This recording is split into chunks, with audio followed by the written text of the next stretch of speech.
Hein? Cette parole, c'est un trésor quotidien. Et chaque jour, par le moyen de la parole de Dieu qui est vivante, nos cœurs sont touchés. Amen.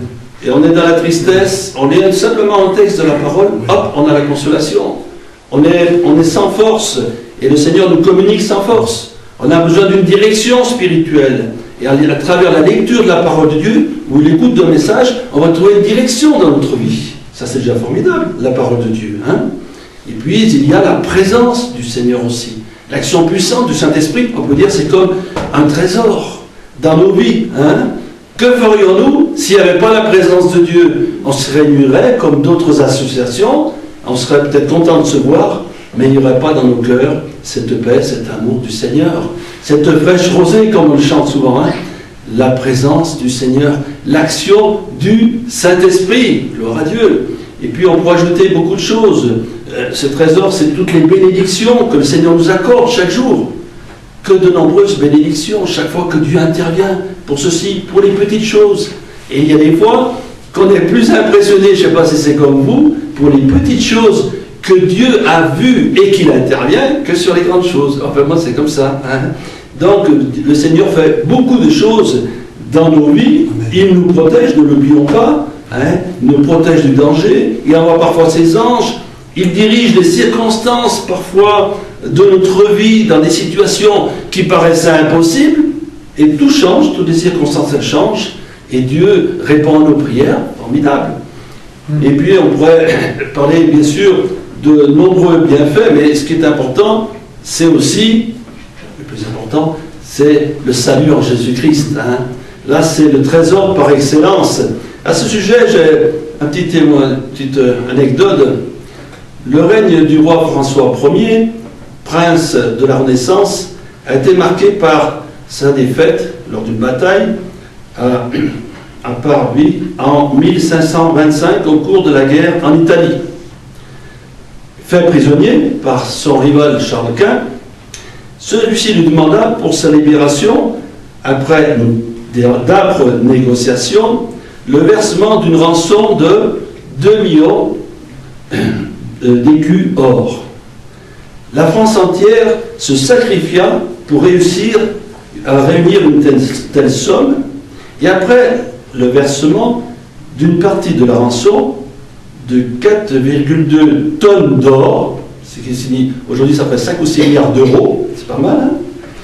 Il fut libéré, et tout cela pour acheter un seul homme, même s'il s'agissait d'un roi. Hein? La rançon que Jésus-Christ a accomplie volontairement pour nous affranchir des millions d'hommes du péché, ne se chiffre pas en or, mais par le sang versé à la croix du Calvaire. Hein? Et voilà ce merveilleux évangile. Par le seul sacrifice de Jésus-Christ, nous avons la vie éternelle. Amen. Par le seul sacrifice de Jésus-Christ, nous sommes passés de la mort à la vie. Hein, quelque chose d'extraordinaire, de formidable. Et nous devons, comme dans les paraboles que nous avons lues, considérer la valeur de la perle ou d'un trésor, considérer la grande valeur du salut de Jésus-Christ. Hein, et que Dieu permette que chaque jour davantage, nous découvrions ce si grand salut. Amen. Et puis, dans ce trésor spirituel, eh bien, on peut parler évidemment du fait que c'est l'Église de Jésus-Christ. Voilà, c'est là, c'est un trésor aussi. Les frères, tout cet ensemble de rachetés qui un jour loueront et béniront le Seigneur. Et on peut parler bien sûr du paradis et du ciel. Hein. Voilà quelques-unes des petites définitions de ce trésor que le Seigneur met à notre disposition, et comme dit Jésus, que nous devons chercher non pas les richesses d'en bas, mais les richesses d'en haut. Et pour cela, il faut changer notre mentalité, hein, pour ne pas tomber dans les excès que connaît notre monde. Alors il y a aussi quelque chose d'intéressant, c'est dans l'Épître aux Hébreux, au chapitre 11, et nous allons retrouver un personnage bien connu, Moïse, et voir un peu comment il a pu changer son orientation. Hébreux 11, 24, c'est l'Hébreu qui nous parle de la foi. c'est par la foi que Moïse, devenu grand, refusa d'être appelé fils et fille de Pharaon. Il préféra être maltraité avec le peuple de Dieu que d'avoir pour un temps la jouissance du péché. Il regarda l'opprobre de Christ comme une richesse plus grande que les trésors d'Égypte, car il avait les yeux fixés sur la rémunération. C'est par la foi qu'il quitta l'Égypte, sans être effrayé de la colère du roi, car il se montra ferme comme voyant ce qui est invisible. Voilà cette belle expérience de Moïse, là, lorsqu'il était bébé, là, il était dans une corbeille d'oseille, il en a mis sur les eaux, et la fille du pharaon l'a recueilli, et il a vécu dans le luxe, on va dire, les richesses incroyables qu'avaient déjà à l'époque ces rois. Vous voyez que ça n'a pas changé les choses. Si on évaluait les richesses du trésor d'Égypte et les richesses de certains d'aujourd'hui, il n'y a pas un gros écart. Et ce faste, et là, il aurait pu dire, bon, ben, c'est très bien, je vais prendre la succession de Pharaon, tout le monde se mettra à genoux devant moi, j'aurai beaucoup de femmes, j'aurai des richesses, j'aurai le bonheur, je serai choyé. Et puis, il est dit qu'il a pris, enfin, il n'est pas dit, mais il a pris conscience de la souffrance du peuple hébreu. Voilà. Lui, à un moment donné, il y a sa pensée qui s'est tournée vers le peuple hébreu. Et puis, il a vu la souffrance. Il a vu cet homme qui était maltraité. Et il a décidé d'être du côté du peuple hébreu. Voilà. Quand on parle de pensée, de mentalité, eh bien, voilà la bonne démarche qu'il a faite.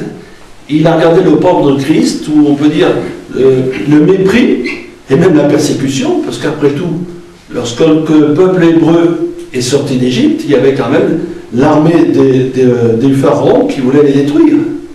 Et ils étaient en danger. Et là, eh bien, il est dit quelque chose d'important. Il avait les yeux fixés sur la rémunération, ou la récompense, si vous voulez. Il est parti d'Égypte sans être effrayé, car il se montra ferme comme voyant ce qui est invisible. Voilà la foi de Moïse, qui percevait déjà le Christ, et qui a préféré donc être avec ce peuple, peut-être rejeté, mais ayant les yeux fixés sur le Seigneur. Et finalement, il a fait un bon choix, parce que s'il était resté dans son palais, il aurait eu des richesses, il aurait eu tout le monde qui serait venu pour se tenir devant lui, toutes sortes de festivités, tout ce que vous voulez, ça serait arrêté là. Mais là, ce qu'il a vécu, c'est-il pas beau, Il est sorti des 10 plaies d'Égypte, c'est quand même formidable de voir Dieu intervenir ainsi dans ces 10 plaies d'Égypte. La mer rouge qui s'ouvre, c'est pas beau ça aussi. Et puis la mer qui engloutit les cavaliers. Voir la puissance de Dieu en action. Et puis que dire que lorsqu'il est monté là sur le mont Sinaï, qu'il a entendu la voix de Dieu, qu'il a vu la gloire de Dieu, qu'il a porté les tables de la loi où Dieu lui-même a écrit les 10 commandements. Et aussi, lorsqu'ils ont marché 40 ans dans le désert, qu'il y avait la nuée, qu'il y avait la manne, et toutes des choses glorieuses que Moïse a vues, qu'il n'aurait pas expérimenté s'il était resté comme Pharaon. Comme quoi, les richesses spirituelles que Dieu nous donne, elles sont au moins le double, si ce n'est pas plus, que celles que le monde peut nous proposer. Se réfléchit bien. Et c'est important donc de considérer ces choses et de s'attacher fermement vers le Seigneur. Alors pour nous, eh bien, ça nous montre non seulement de cette chose importante, la valeur du sacrifice de Jésus, la grandeur, on peut dire l'immensité de l'amour de Dieu au travers de ce sacrifice, et aussi, on peut dire comme ce trésor, ce que Dieu nous prépare dans le ciel. Jésus a dit, je vais vous préparer une place, et ce n'est pas une petite place comme ça. Quand on lit la description de la Jérusalem céleste, c'est glorieux, et ça sera glorieux, ça sera extraordinaire, ça sera formidable. Et de considérer la valeur de ces choses, c'est ainsi qu'en cas de difficulté, en cas de persécution, eh bien on ne va pas baisser les bras, parce qu'on va dire, je vais faire comme ce marchand-là qui voulait la perdre, moi je ne vais pas lâcher. Je ne vais pas lâcher, même si c'est difficile, moi je veux être auprès du Seigneur, je veux voir la gloire de Dieu. Ça va nous tenir ferme. dans la foi. On a besoin de choses fortes, parce qu'il y aura des choses difficiles. Et il est certain que nous allons vivre des choses difficiles. On voit le monde, ce qui se passe. C'est obligé. Alors, dans ces choses difficiles, attachons-nous au trésor de Dieu, à la grâce de Dieu, et nous verrons ainsi, nous pourrons traverser ces moments avec l'aide et le secours de Dieu. Et comme nous avons vu pour ces deux hommes, là, celui qui a acquis ce trésor et l'autre la perle, eh bien, ils ont tout vendu. Et ça veut dire qu'il faut être entier, nous aussi, pour le Seigneur, pour obtenir ce qu'il a promis. C'est-à-dire d'être vraiment détaché du monde, d'être consacré à Dieu et d'avoir surtout tout notre cœur. Alors comme notre cœur c'est aussi les pensées, c'est là où il y a le problème. Parce que nos pensées, elles naviguent un peu. Nous, chacun de nous, reconnaissons-le. Qu'on a passé du temps inutilement pour des futilités, pour des choses du monde, pour des petits trucs qui n'ont pas d'importance. Le Seigneur sait très bien lorsqu'on en a besoin. Qu'est-ce qu'il dit, Seigneur? Ne vous inquiétez pas pour le manger, pour le boire, etc. Vous avez un besoin, j'ai un besoin, quelque chose de vital. Il faut un logement, il faut un travail, je ne sais pas quoi. Eh bien, le Seigneur va pouvoir. Mais le problème, c'est que nous dépassons largement ce qui est dans le besoin pour aller dans le superflu, si ce n'est pas dans la convoitise. De dire ça, tiens, là, ça, j'aimerais bien l'avoir aussi. Bon, mais s'il l'a, tant mieux. Mais toi, tu n'es pas obligé de l'avoir. Hein? Et chacun de nous, le Seigneur pourvoira à ce que nous avons besoin. Hein?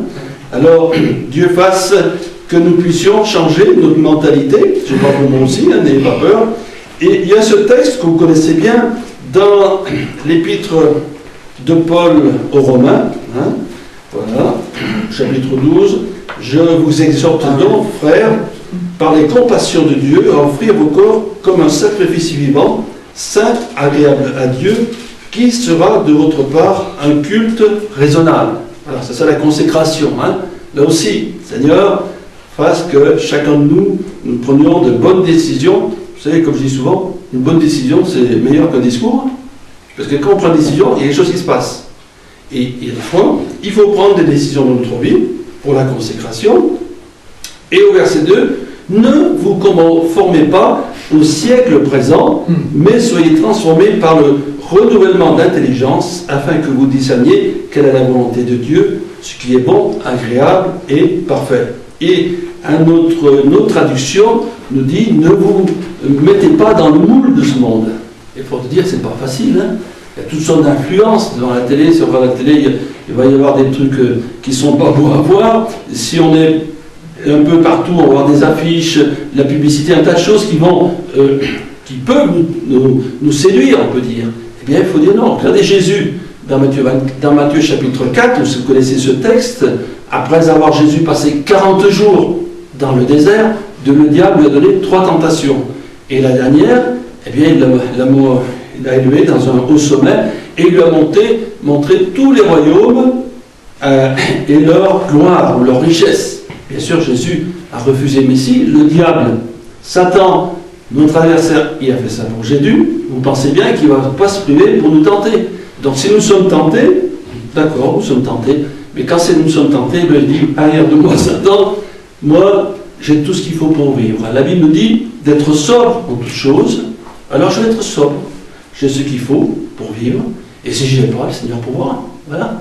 Mais je vais changer ma façon de penser, ma mentalité. La Bible nous dit de ne pas nous tromper par de faux raisonnements. Je ne vais pas raisonner comme le monde raisonne, je vais raisonner comme la Bible dit. Alléluia.